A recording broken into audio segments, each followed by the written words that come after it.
आप लोग?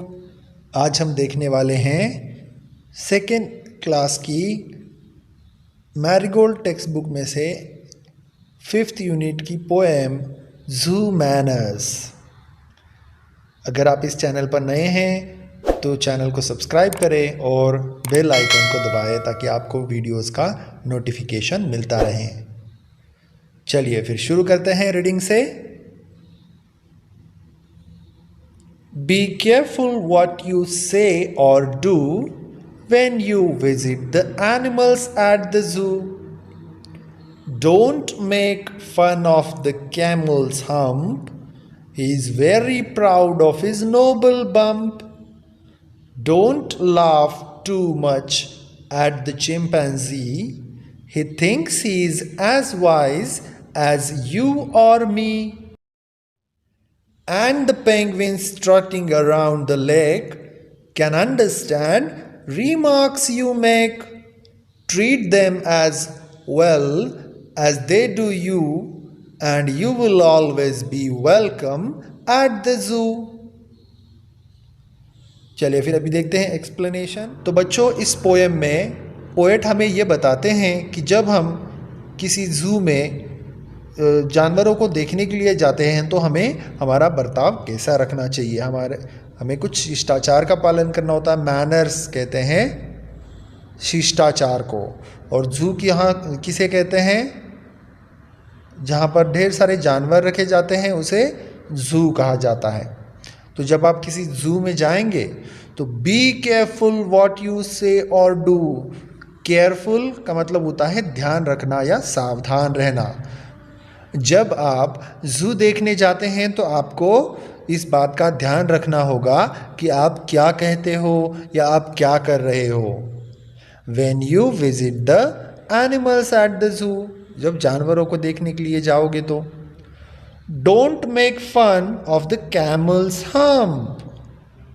फन मतलब मजाक उड़ाना या मजा करना।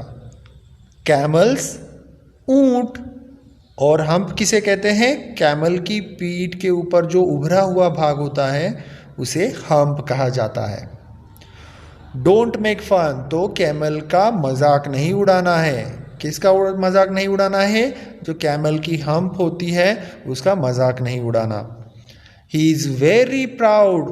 प्राउड का मतलब होता है गर्व होना। कैमल को अपने हम्प के ऊपर बहुत गर्व होता है। Of his noble bump. Noble मतलब महान। बम्प कहते हैं अगर कहीं पर हम गिर जाते हैं या लग जाता है तो वहाँ पे सूजन आती है या वो हिस्सा फूल जाता है, बड़ा हो जाता है, मोटा मोटा हो जाता है, तो उसे बम्प कहते हैं।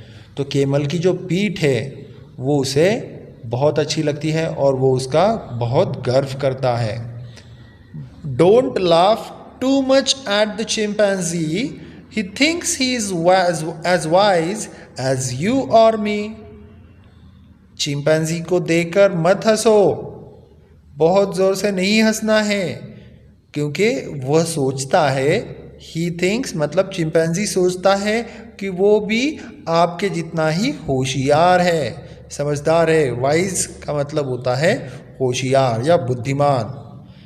वो आपके जितना ही या मेरे जितना ही होशियार है, बुद्धिमान है, ऐसा वह चिंपांजी सोचता है। तो उसको देखकर ज़ोर ज़ोर से हंसना नहीं है। And the penguins. बच्चों, पेंगुइन्स वो जानवर होते हैं जो अकड़ कर चलते हैं, धीरे धीरे चलते हैं, जो पानी में भी तैर सकते हैं, उन्हें पेंगुइन्स कहा जाता है।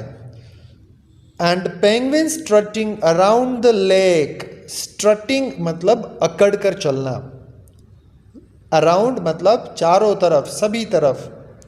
लेक मतलब तालाब या जिसे हम झील कह सकते हैं, जिसमें बहुत सारा पानी होता है।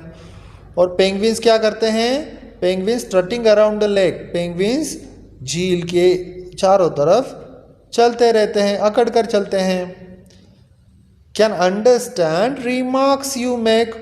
और वो समझ सकते हैं। अंडरस्टैंड का मतलब समझना।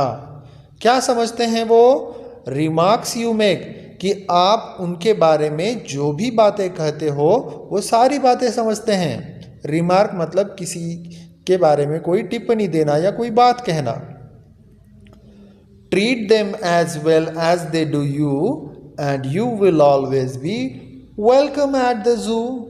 वह आपको जैसा ट्रीट करते हैं, आपके साथ जैसा बर्ताव करते हैं, अच्छा सा बर्ताव करते हैं, वैसा ही बर्ताव आपको भी उनके साथ करना चाहिए। और इससे क्या होगा? You will always be welcome, और आपका हमेशा ही स्वागत होगा। कहाँ पर? एट द जू। तो बच्चों ये जो पोएम है वो लिखी है आइलीन मैथियस ने। ये पोएट हैं आइलीन मैथियस। अब देखते हैं न्यू वर्ड्स। प्राउड का मतलब होता है गर्व करना, नोबल मतलब महान, वाइज का मतलब होता है होशियार या बुद्धिमान। पेंगुइन्स वो ऐसे जानवर हैं जो अकड़ कर चलते हैं, जो पानी में बर्फीली जगहों पर ज़्यादा तो पाए जाते हैं।